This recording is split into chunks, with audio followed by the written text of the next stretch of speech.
శుక్లాంబరధరం విష్ణుం శశివర్ణం చతుర్భుజం ప్రసన్నవదనం ఛాయేత్ సర్వవిఘ్నోపశాంతయే.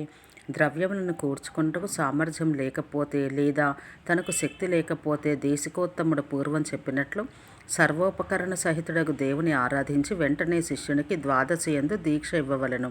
భక్తుడును వినయవంతుడును సమస్తమైన శారీర గుణములు కలవాడును అగు శిష్యుడు అధిక ధనవంతుడు కానిచో అతనికి స్థండిలాభ్యర్చన చేయించి దీక్ష ఇవ్వవలను.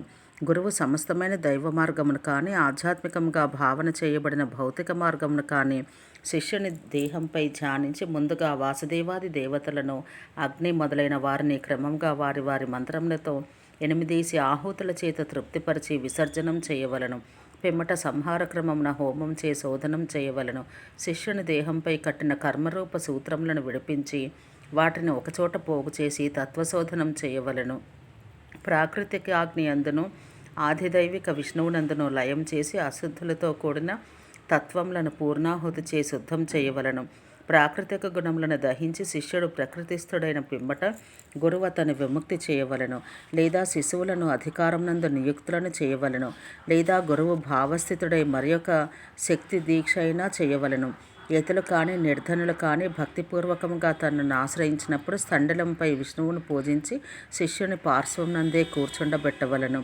శిష్యుడు దేవతాభిముఖుడుగా ఉండగా గురువు ముఖమును అడ్డముగా తిప్పి కూర్చుండవలను. స్వీయ పర్వతములతో వికల్పితమైన సకలాధ్వమున శిష్యుని దేహంపై ధ్యానించి పిమ్మట అధిదైవిక పూజ చేయవలను. ధ్యానయోగం చే చింతించి వెనుక చెప్పిన విధమున తాడనాదికం చే క్రమంగా స్థండిలంపై ఉన్న హరియందు సకల తత్వ సంశోధనము చేయవలను.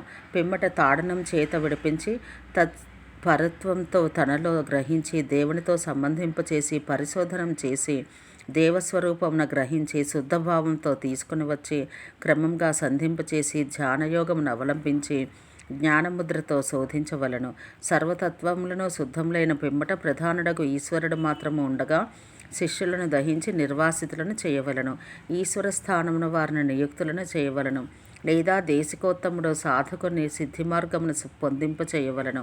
అధికారం గల గృహస్థుడు ఈ విధంగా కర్మాచరణ విషయమున అలసత్వము లేనివాడై రాగము క్షీణించే వరకు ఆత్మశోధనం చేసుకొనుచూ ఉండవలను. తనకు ఉన్న రాగం క్షీణించినది అన్న విషయం గుర్తించి పాపములన్నీ తొలగిన అతడు పుత్రునకు కానీ శిష్యునకు కానీ అధికారం అప్పగించి సంయమి అయి మాయామయమగు పాశమును దహింపచేసుకొని సన్యాసం స్వీకరించి ఆత్మచింత పరాయణుడై తన స్థితిని ఇతరులకు వ్యక్తం చేయక శరీరపాతమునకై వేచి ఉండవలెను. ఆచార్య అభిషేక విధానము.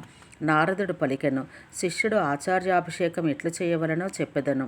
దీని చేత సాధకుడు సిద్ధిని పొందును, రోగ విముక్తుడగును. రాజు రాజ్యంను, స్త్రీ కుమారుని పాప వినాశమును పొందును. తూర్పున ప్రారంభించి మంచి రత్నములతో కూడిన మట్టి కొండలను మండప మధ్యభాగమున ఉంచవలను.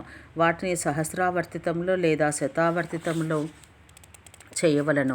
మండపం నందు తూర్పు ఈశాన్య దిక్కులందు పీఠంపై విష్ణువును ఉంచి సాధకునికి శిష్యునికి సకలీకరణం చేయవలను. పిమ్మట గీతాదిపూర్వకంగా ఆచార్యునికి పూజ చేసి అభిషేకం చేయవలను. యోగపీఠాదులను సమర్పించవలను. నీవు నరులను అనుగ్రహించవలను అని ప్రార్థించవలను. గురువు కూడా శిష్యునికి నియమాలన్నీ బోధించవలను. ఈ విధంగా గురురక్షణ పొందిన శిష్యుడు అన్ని లాభములను సంపాదించగలడు. సాధకుడు సర్వతోభద్ర మండల విధి. సాధకుడు దేవాలయాదులలో మంత్రసాధన చేయవలను. తూర్పు గృహమందు శుద్ధమైన భూమిపై మండలం నందు ప్రభువైన హరిని స్థాపించవలను. చతురస్రంగా చేసిన క్షేత్రం మీద మండలాదులను రాయవలను. 256 కోష్టములలో సర్వతోభద్ర మండలం గీయవలను. 36 కోణములతో పద్మం గీయవలను. పీఠం పంక్తికి వెలుపల ఉండవలను. దాని నుండి 2 చేత వీధియు 2 చే దిక్కులలో ద్వారములను నిర్మించవలను. వెనుక చెప్పిన పద్మక్షేత్రములను వర్తులముగా తిప్పి పద్మార్థం నందు 12 భాగం బయట తిప్పి మిగిలిన క్షేత్రమును 4గా విభజించి వర్తులంగా చేయవలను. మొదటిది కర్ణిక యొక్క క్షేత్రం, రెండవది కేసరముల క్షేత్రం, మూడవది దళ సంధుల క్షేత్రం, నాలుగవది దళ అగ్రముల క్షేత్రం. కోణస్థానముల నుండి కోణములకు ఎదురుగా ఉన్న మధ్యభాగం వరకు దారంలాగి కేసరముల అగ్రములందు ఉంచి దళముల సంధులను గుర్తించవలను. పిమ్మట దారమున కిందకి జార్చి 8 దళముల పద్మం గీయవలను. దళముల సంధుల మధ్యమందు ఎంత ఎడమ ఉండనో అంత ఎడమనందు అగ్రభాగమున దళాగ్రమును గీయవలను. వాటి మధ్యమానమును వాటి పార్శ్వమునందు ఉంచి బాహ్య క్రమమున ఒక్కొక్క దళంపై 2 కేసరములు గీయవలను. ఇది పద్మం యొక్క సామాన్య లక్షణం. ఇప్పుడు ద్వాదశ కమల లక్షణం చెప్పబడుచున్నది. కర్ణిక యొక్క అర్ధమానమున తూర్పు దిక్కు వైపు దారం ఉంచి క్రమంగా అన్ని వైపులా తిప్పవలను. దాని పార్శ్వమునందు చేసిన భ్రమణంచే 6 కుండలుల చిహ్నములు, 12 మత్స్యముల చిహ్నములు ఏర్పడును. వీటిచే ద్వాదశ దళ కమలం ఏర్పడును. పంచదళాదుల నిర్మాణానికి కూడా ఈ విధంగానే మత్స్య చిహ్నములచే కమలములు నిర్మించి ఆకాశరేఖకు బయట ఉన్న పీఠభాగమందలి కోష్టములను తుడిచివేయవలను. పీఠభాగం యొక్క 4 కోణములలో 3 కోష్టకములను ఆ పీఠం యొక్క 4 పాదాలుగా కల్పించవలను. 4 దిక్కులందరూ మిగిలిన 2 జోడులను అనగా 4 కోష్టకములను తుడిచివేయవలను. అవి పీఠమునకు పాదాలుగా ఏర్పడను. పీఠం వెలుపల 4 దిక్కుల్లో ఉన్న 2 పంక్తులను తుడిచివేసి వీధి ఏర్పరచవలను. పిమ్మట 4 దిక్కులందును 4 ద్వారములు ఏర్పరచవలను. విద్వాంసుడు ద్వారముల పార్శ్వభాగములందు 8 శోభాస్థానములను, వాటి పార్శ్వభాగములందు ఉపశోభాస్థానములను ఏర్పరచవలను. శోభలు ఎన్నయో ఉపశోభలు కూడా అన్నయే ఉండను. ఉపశోభల సమీపమునందున్న స్థానములకు కోణములని పేరు.